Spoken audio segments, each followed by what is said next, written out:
What's up guys, Jayztwocents here, and I'm gonna do something I haven't really done before, and I'm gonna do sort of a year-end recap. When it comes to the tech anyways, when it comes to the PC genre, the PC space, because I've done these end of year kind of recaps with my channel, but this has been a very interesting year. 2018 is one of those years that will probably go down in the record books as one of the worst for PC gamers, and let me explain why in this video, why I say it's the worst, although we saw some great innovative tech come out.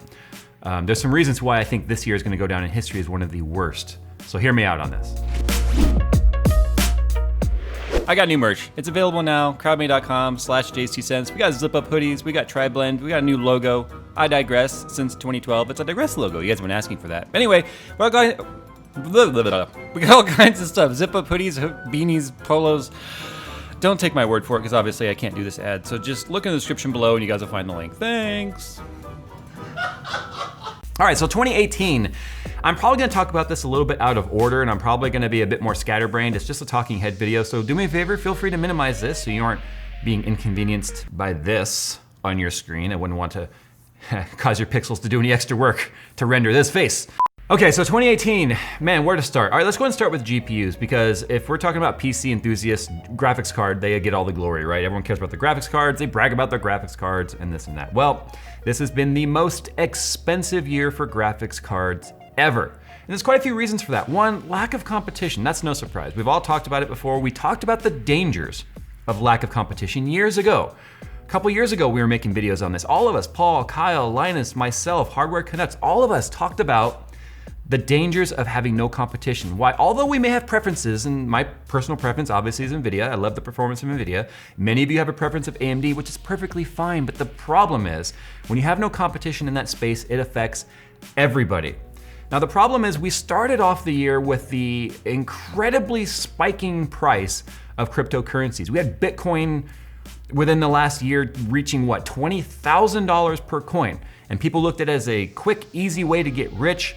They ran out and they bought up the GPUs and stuff, not necessarily because of Bitcoin, because Bitcoin had moved over to ASIC mining where that really surpassed what GPUs could do, but because of Ethereum. Ethereum was looked at as the next coin that was going to break the market in terms of changing things with digital currencies and stuff. So, and it did a fantastic job at leveraging the GDDR5 found in graphics cards because it was a very memory intensive type of mining. So GPUs of all shapes and sizes were getting sold out across the board.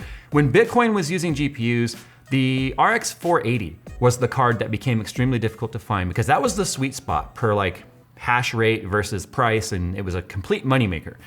But Ethereum didn't care what kind of card you had. You just had to have the GDDR, and as long as you had that, you could create these crazy render farms and these mining farms and make stupid amounts of money. And everyone was buying into that because Ethereum was climbing at a very sharp rate, making it look like the next Bitcoin. So we saw 100, 200, 300% price increases when it came to GPUs.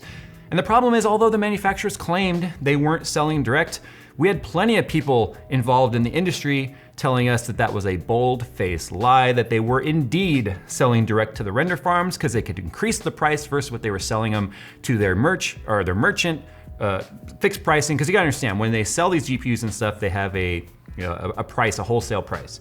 But they could up that wholesale price, sell direct, and make a ton of money, which meant the supply chain completely dried up. When you finally were seeing graphics cards making their way to Newegg, Amazon, at the time, NCIX, is that it? NCIX? Yeah, I can't remember. I almost went NCIS, like the TV show.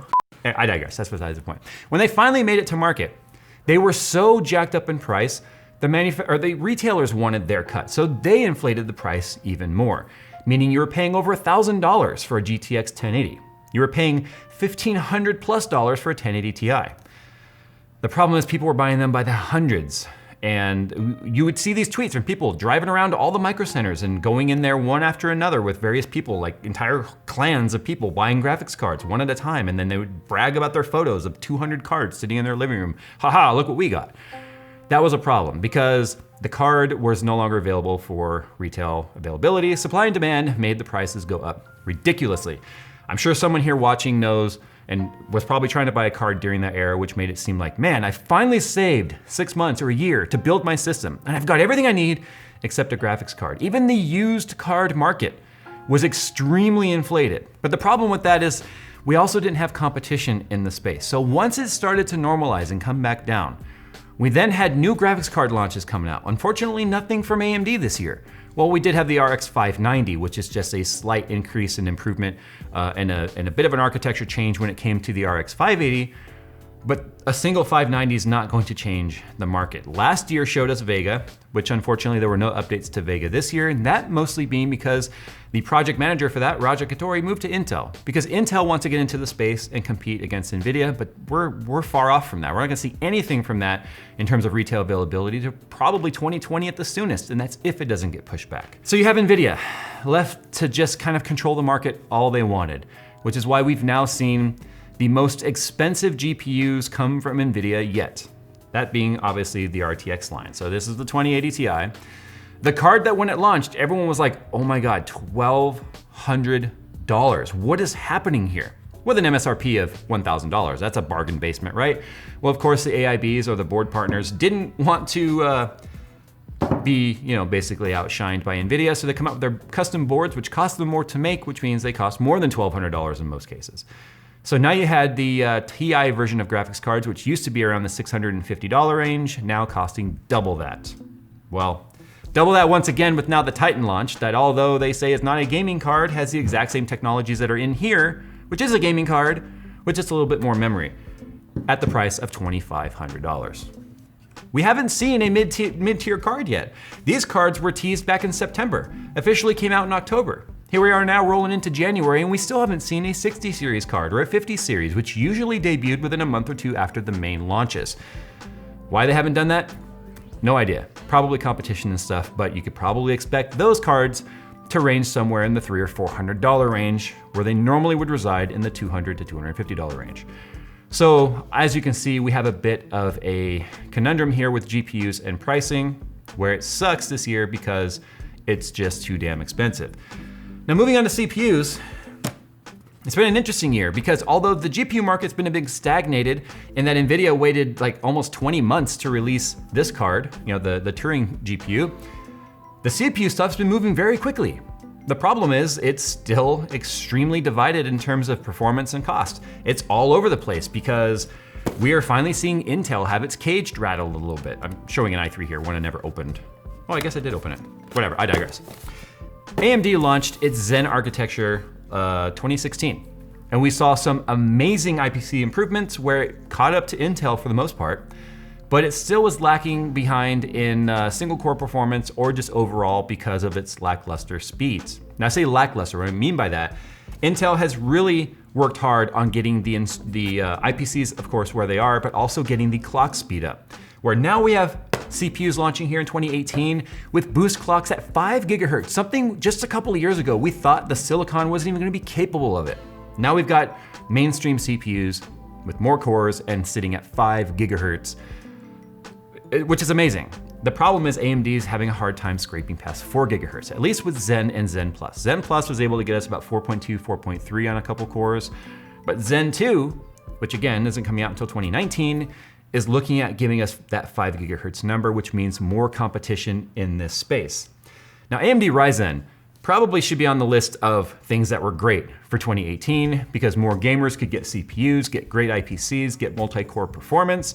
Of course, they had their SMT or simultaneous multi-threading, the same thing as hyper-threading, and we saw them catch up great when it comes to Intel. The problem is Intel came out with the exact same type of philosophy and lineup, 8 cores, 16 threads, but as they increased the thread count and as they increased the clock speeds, instead of competing with AMD, they then just continued to raise the price, where the 9900K, which is their current mainstream flagship CPU, is costing about $550. If you look at AMD right now, you could actually get a Threadripper CPU for that price. Now, yes, there's a lot of debate on which is better for which application, Threadripper versus mainstream Intel versus X299. The great thing is we have competition there and we have choice. Unfortunately for new builders, that choice is very confusing, where it used to be very cut and dry. You want a good bargain CPU, a good value, performance per dollar, you went with AMD. If you wanted just the most performance you could possibly get at any price, then you went with Intel. But that doesn't hold true as well today as it used to. So if you can't tell, there's a common thread here that 2018 sort of sucked because of pricing. Speaking of pricing, I didn't even talk about memory yet. That's been going on for a couple of years now with the suspected price fixing coming from the couple or what, 2 or 3 manufacturers in the entire world that make RAM. And apparently there was some collusion? They were working together at price fixing, causing the price to go up. Fortunately, that's been investigated, it's been proven now, and I guess there's like litigation happening and apparently lawsuits now happening out in China where the price fixing has been uncovered, and that's why we're seeing prices of RAM start to come down. So we had overpriced GPUs, we have rising prices of Intel CPUs, and obviously the super inflated pricing of both used and new GPUs, because as people started going, well, I don't want RTX cards, they're too expensive, I'm just gonna buy a used card. The used market went, hey, people want Pascal, and Pascal's going away, so we're gonna raise the used price of Pascal. It's supply and demand, it's just market. It's kind of a shitty situation. But 2019 should hopefully be a whole lot better because we've got hopefully Navi coming out, which we've been waiting for from AMD, which is supposed to compete directly with what we're seeing here with RTX. It's supposed, the rumors have it, that there's gonna be a new GPU from AMD coming out early in the year, probably Q1, Q2, that's supposed to give you RTX 2070 performance, which don't forget is a $500 graphics card from NVIDIA at $250. So if you can actually get RTX 2070 performance at $250, RTX aside, you can't turn on RTX with a 2070. In my opinion, it's no good. You can't even do it with a 2080 Ti in 1080p. Well, I guess you can now with the updates, but it hasn't been optimized enough. The 2070 is not gonna give you a good gaming experience with RTX. So if you can get that level though of rasterization performance or just standard DX11 performance at $250, that's what we need. We have no mid-range or low range from NVIDIA. That's where AMD has always resided. And I would love for them to come out with a card and a product stack that can compete with NVIDIA across the board, because then prices will have to come down. And if they don't, then NVIDIA is the one that will kind of suffer, because NVIDIA spent $1 billion developing this technology over the last 10 years, and they're trying to get that money back as quick as possible. That's why pricing is so high. But we're also gonna see Ryzen 2. Ryzen 2, the next generation Ryzen, not just Zen Plus architecture, which is supposed to, as I said, bring us near that 5 gigahertz number, which is gonna put the IPC on par with Intel, as well as the clock speed, which means Intel will either have to adjust or lose market share. That's how you bring pricing down. Market share has to shift. But AMD's stock prices over the last year have skyrocketed versus where they were even 2 years ago. In fact, Jerry and I on Tech Talk made a joke a couple years back about you should buy AMD stock because it was $1. Well, now it's way more than that. And if we had actually taken our own advice back in like 2016, we probably would be rich today because it's gone up like 15 or 20 times that since then. Obviously, Lisa Su, who was the interim CEO, has done a fantastic job. I think she's permanent CEO now. She has righted that ship, and she has uprighted it, and clearly they are on a collision course with AMD, or I hope they're not on a collision course with AMD. They're on a collision course with Intel and NVIDIA, which is exactly what we need. So I'm hoping that Zen 2 really changes things in 2019, and that Navi and whatever their next generation GPU is going to give us the performance that we're hoping for at the price point that we need it. And I'm also hoping Intel does something with the GPUs, because it will only force AMD to get better, and NVIDIA needs to start to feel a little bit of the pinch in their own wallet. So guys, that's just my list as to why 2018 sort of sucked when it comes to PC. Early in 2019, we're gonna see a lot of this new stuff teased and shown off at CES, especially from AMD. We will be checking it out. We'll be going to the AMD booth. I'm very excited about that and seeing what they've got to show. But if you guys think there's something that should be added to this list as to why 2018 sucked, why don't you guys do me a favor and leave a comment down below. I think the best one will deserve a pin. So guys, thanks for watching, and hopefully you didn't leave my face on your screen the whole time. I hope you just minimized it and went on about your business, because this is not worth looking at for 15 minutes or however long we talked. All right guys, thanks for watching, and as always, we'll see you in the next one. It's overpriced, but it's still pretty. I'm not gonna lie. Look at my mouth.